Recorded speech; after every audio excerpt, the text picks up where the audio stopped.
বিস্তারিত জানাতে পঞ্চগড় থেকে যুক্ত হচ্ছেন সোহাগ হায়দার। সরাসরি যাচ্ছে তার কাছে। দেখুন, বাংলাদেশে বর্তমান চলমান যে অবস্থা রয়েছে, দেশের বিভিন্ন সীমান্তে পুশিনের খবর পাওয়া গেলেও কিন্তু দেশের উত্তরের জেলা পঞ্চগড়ে আমরা দেখছি যে এই পুশিন ঠেকাতে কঠোর অবস্থানে রয়েছে বিজিবি। আমরা দেখছি যে এলাকাবাসীকে সাথে নিয়ে কিন্তু তারা বিভিন্ন রকম কার্যক্রম পরিচালনা করছে।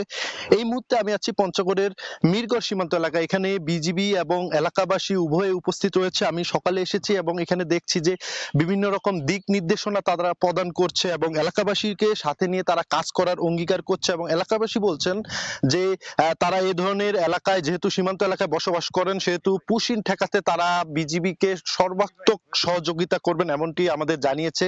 এবং আমরা জেনেছি যে শুধু এই মিরগড় সীমান্ত এলাকা নয়, পঞ্চগড়ের প্রায় 266 কিলোমিটার এলাকার ভেতর পঞ্চগড় 18 বিজিবি ব্যাটালিয়নের দায়িত্বপূর্ণ 136 কিলোমিটার সীমান্ত এলাকায় কিন্তু প্রায় তৎপর অবস্থায় রয়েছে এবং এলাকাবাসীকে সতর্ক করা হচ্ছে, মাইকের মাধ্যমে জানান দেওয়া হচ্ছে। তারা বলছেন যেন পুশিন সহ সকল ধরনের অপরাধ নির্মূল করা যায়, সে বিষয়টিতে তারা সতর্ক অবস্থানে রয়েছে। আমি বলে রাখি, আমরা গতকালও দেখেছি, আজকেও দেখেছি যে বিজিবি কিন্তু তার যে দায়িত্ব রয়েছে সীমান্ত এলাকায় সেটা পালন করছে এবং আমরা তাদের কাছে জানার চেষ্টা করেছি। তারা বলছেন যে ঊর্ধ্বতন কর্তৃপক্ষের নির্দেশে চলমান প্রেক্ষাপটে তারা সীমান্ত নিরাপত্তায় কিন্তু এবং অবৈধ অনুপ্রবেশ ঠেকাতেই তারা তৎপর এবং তাদের যে কার্যক্রম রয়েছে সেটা পরিচালনা করছে।